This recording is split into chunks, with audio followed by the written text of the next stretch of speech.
पौराणिक कथाओं के अनुसार कर्ण परशुराम से शस्त्र विद्या सीखना चाहते थे, लेकिन परशुराम केवल ब्राह्मणों को ही शस्त्र विद्या देते थे। इसलिए कर्ण ने ब्राह्मण का वेश धारण कर लिया और परशुराम से धनुर्विद्या सीखने लगे। एक दिन कर्ण और परशुराम जंगल में अभ्यास कर रहे थे। अभ्यास के बाद परशुराम थक गए और कर्ण की गोद में सिर रखकर सो गए। इसी दौरान एक बिच्छू कर्ण के पैर पर चढ़ गया और डंक मारने लगा। कर्ण अपने गुरु की नींद में खलल नहीं डालना चाहते थे, इसलिए वह चुपचाप बैठे रहे। जब परशुराम की नींद खुली तो उन्होंने कर्ण के पैर पर डंक के निशान देखे और इसके बारे में पूछा। कर्ण ने सारी बात बता दी। यह सुनकर परशुराम को शक हुआ और उन्होंने कहा, तुम ब्राह्मण नहीं हो सकते, इतनी सहनशीलता केवल एक क्षत्रिय में होती है। कर्ण ने माफी मांगते हुए अपना परिचय दिया कि वह सूत पुत्र हैं। परशुराम गुस्से में आ गए और कर्ण को श्राप दिया, जब तुम्हें मेरी दी हुई विद्या की सबसे ज्यादा जरूरत होगी तब तुम उसे भूल जाओगे और यही तुम्हारे अंत का कारण बनेगा। दोस्तों, क्या आपको पता है कि कर्ण के कवच और कुंडल आज कहाँ हैं? कमेंट में जरूर बताएं। प्राचीन भारत में एक राजा या योद्धा का एक से अधिक पत्नियां रखना सिर्फ व्यक्तिगत पसंद नहीं था, ये राजनीति का हिस्सा था। उस समय युद्ध और गठबंधन जीवन का हिस्सा थे। साम्राज्यों को मजबूत करना, कबीले जोड़ना और अपने राज्य की रक्षा करना सबसे बड़ा लक्ष्य था। जब अर्जुन ने द्रौपदी से विवाह किया, वो सिर्फ एक प्रेम विवाह नहीं था। द्रौपदी, जो स्वयंवर से अर्जुन की पत्नी बनी, पांचों पांडवों की रानी बनी, क्योंकि वो एक ऐसी नारी थी जिनका आशीर्वाद ही इस युग का भविष्य तय कर सकता था। कई लोग पूछते हैं, द्रौपदी के 5 पति क्यों थे? क्या वो स्वाभाविक था? हाँ, उस समय के अनुसार ये असामान्य नहीं था। समाज में विशेष नियम थे जहाँ एक महिला के कई पति हो सकते थे, खासकर जब बात ऐसे पांडवों की हो जो खुद भगवानों से शक्ति पाए थे। ये सिर्फ प्रेम या व्यक्तिगत रिश्तों से ज्यादा था, ये शक्ति और अस्तित्व की लड़ाई थी। और अर्जुन की बात करें तो उनकी 4 पत्नियों का होना उनकी वीरता और राजनीतिक दृष्टिकोण का परिणाम था। द्रौपदी, उलूपी, चित्रांगदा और सुभद्रा, हर एक का अर्जुन के जीवन में एक विशेष स्थान था।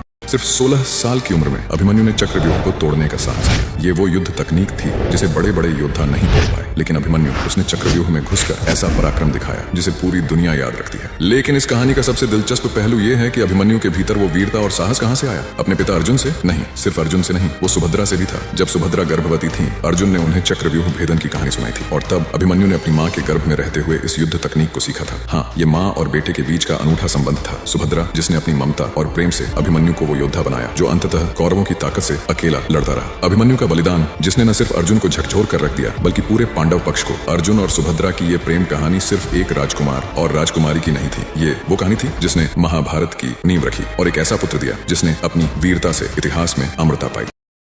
शकुनी नहीं चाहते थे कि उनकी बहन गांधारी की शादी नेत्रहीन धृतराष्ट्र से हो, लेकिन भीष्म पितामह के दबाव में उन्हें ये शादी करनी पड़ी। मांगलिक दोष की वजह से गांधारी की शादी से पहले उसे एक बकरे से विवाह करना पड़ा, जो बाद में बलि चढ़ा दिया गया। पर धृतराष्ट्र को लगा वो किसी आदमी से विवाहित थी, तो वो क्रोधित हो उठे और उन्होंने गुस्से में गांधार पर हमला कर दिया और शकुनी के परिवार को कैद कर लिया। शकुनी के पिता राजा सुबाला मरने से पहले अपने बेटे से बोले, मेरे बाद मेरी हड्डियों से पासे बनाना, इन पासों से तुम कभी चौसर में नहीं हारोगे और पूरे परिवार का बदला लोगे। इन्हीं पासों से शकुनी ने पांडवों को जुए में हराया और उनके वनवास की कहानी लिखी। द्रौपदी का अपमान महाभारत का सबसे दर्दनाक पल था। शकुनी और दुर्योधन ने मिलकर रचा था ये षड्यंत्र। पर सवाल ये है, क्यों शकुनी ने पांडवों की पत्नी को दांव पर लगवाया? गांधारी के साथ हुए अपमान का बदला क्या औरतों के अपमान और वस्त्र हरण से ही लिया जा सकता था?